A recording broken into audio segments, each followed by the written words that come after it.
be owned by overall by industry. That would be one thing. And secondly, who's going to end up putting all these loans together into being an issuer? Well, what we said was, we ought to try to create private sector competition here. So if the big boy banks, Wells and JP Morgan and others want to be a packager, they can do that. But we were concerned that if you're a credit union or if you're a small community-based bank, you don't really want to put all your business through a Wells or JP Morgan, because you're going to feel like you're going to get aced out of the market. There's some other term I'd use if the press wasn't in the race. We might be screwed. And we said, to make sure that there's equal access to the market for small institutions as well as large, we're going to say, let's take part of the guts of Fannie and Freddie on this issuance function and packaging function, and create a co-op, and we've still got to work out the details on this, a co-op that would basically be owned by the credit unions and the community-based banks, so they have got still fair basis. So that's kind of the issuance function. The next function is the credit enhancement function. Who's going to be the guys and gals who are going to look at this package of mortgages and make sure that it doesn't have a bunch of crap in it? Who's going to make sure that we don't have loans that are where we've got people totally mismatched? Now, hopefully, the standardized common platform is going to have some requirements. We've got this 5% down payment requirement, and I know some of you will talk questions about that. But we've got all these prerequisites that if you're going to go through the platform, you have to meet. So hopefully that will be the first screen.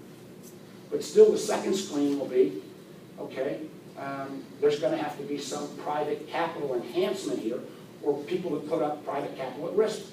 And what we've said is, we want to see, if you got a package of a $500 million package of loans, you're going to have to put up 10% capital to basically stand in front of that package of loans. You're talking about you got a $5 trillion housing market in America. We'll have to have $500 billion of private capital standing in front of any public sector loss.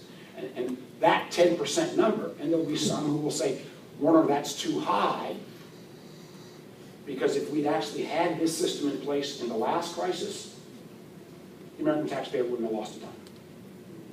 10% is almost double the whole $188 billion equated to about a 4% loss on the overall system. So putting 10 is almost a double buffer.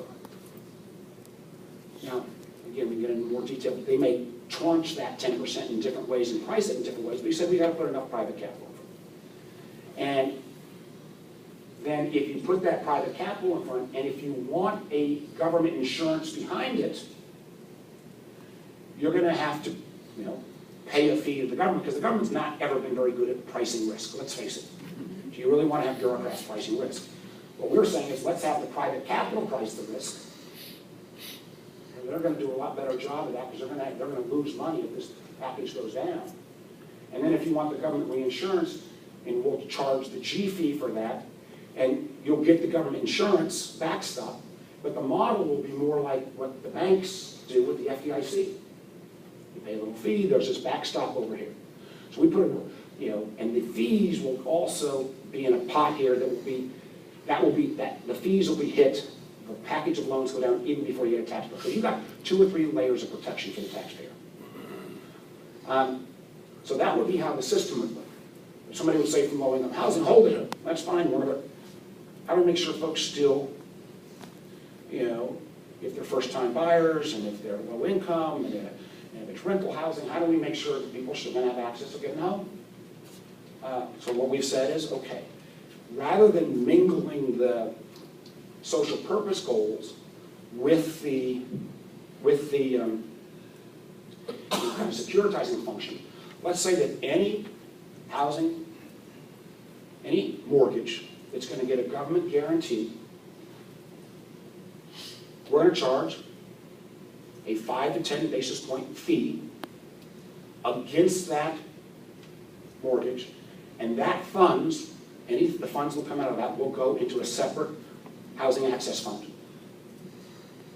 And hard time with, there'll be some affordable housing sites that needs to be a bigger fee or smaller, but this would be actually the first time for affordable housing, there would be a dedicated source of revenue.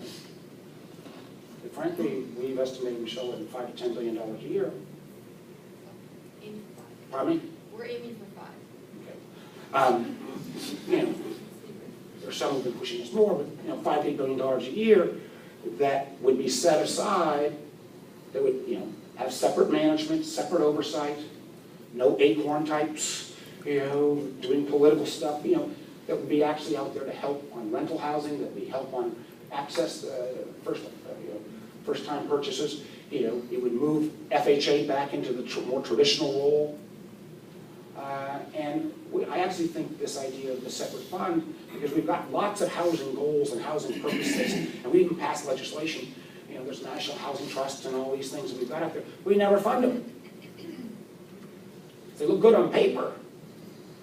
You can say, how would you use this fund, but if it's got no dough in it, it doesn't mean anything. So we would say, let's maintain the social purpose, but let's put the social purpose over here and have it funded by a separate source. And so that is the bulk of the bill. The new regulator would not be the FHFA.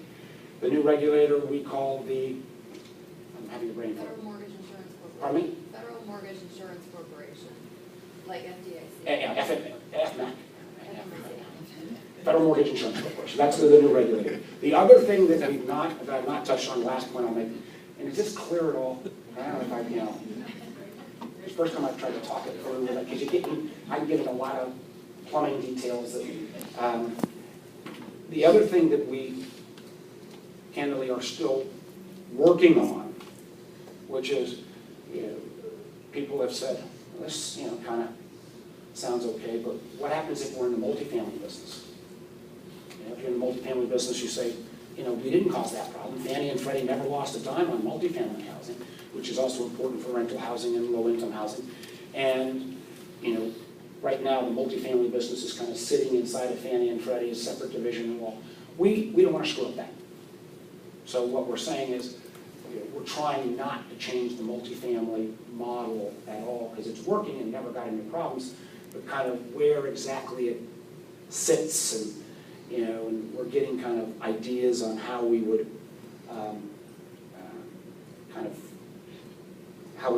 main thing we want to do there is not disrupt it, because that's a fairly healthy and important part of our housing. So we announced this bill, Corker, Warner, Corker, depending on what state you're in. And it's actually, I got good news to report. I mean, there are 22 members on the banking committee. Within the first week, we ended up we've got 5 Republicans and 5 Democrats. We've got 10 members on the banking committee out of 22 that have signed up. And anything that comes out of the chute that's got 5 R's and 5 D's together, that in itself is a miracle. And if you look at all of the industries, from home builders to mortgage bankers to realtors to credit unions to community-based banks, I would argue that, on a scale of 1 to 10, they've all kind of given us a 7 or 8. They all got a little tweak here or there, but they think it's kind of in the zone. The president back earlier in August in Phoenix basically came out and said he didn't fully endorse our bill, but he basically said this is the right direction. And the industry some of the industry folks who were saying, well, we don't like all that much, liked us a lot more once Mr. Hensley came out with his bill, completely took the government out, said, gosh, you guys are looking a lot better now. And, our hope is that come post-Labor Day, we're going to get this legislation kind of worked into the committee, because the sooner, if we miss the window, shame on us. Now, I know some of you will say, well, gosh, don't disrupt the market at all, just let the status quo go.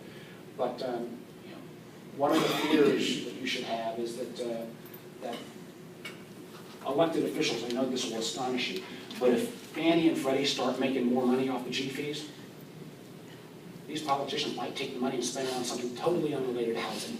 I know you'd be shocked at that, but so that, which again, a particular reason why we're urging our Republican colleagues, It may not be perfect ideologically, you don't want any government role, but you probably need that backstop. But let's just make sure that you've got a good amount of private capital in front. So Michelle, what did I leave out? You got it. Okay, good.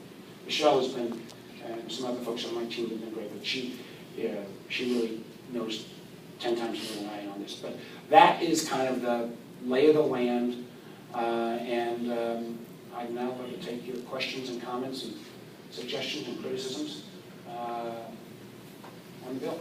Yeah. Yeah, it seems like we talk to a lot of politicians, we go to Richmond, we go to DC and all that. And it seems like, we almost have to educate them on what's in certain bills. And I'm hearing you talk, we basically understand what you're talking about. I've been doing this for 36 years. So I've got a little bit of Did you knowledge. start when you were 10? Yes. All the time. So I've got basic, information on what's going on here. But we find when we go to talk to politicians that they vote on things without really knowing what's in them. So how do you suspect you're going to educate enough people that this, whatever program comes out of it, is good enough for them? I mean, where do y'all get all your information from? Well, I think that's a much broader question. I know everybody says, yeah, I remember all the junk, read the bill, and particularly before the Tea Party crowd came in, well, they got into the House, and they still don't read the bills either. Part of this is, Because it's convoluted. well, it's convoluted, but if it's crazy to define whether a bill is good or bad based on how many pages it is. I've read the bills, but it's hard to read the bill when you say amend subsection 4.63 of that code. At some level, you have to have some trust of the people that you work with and the others. And one of the things that I'm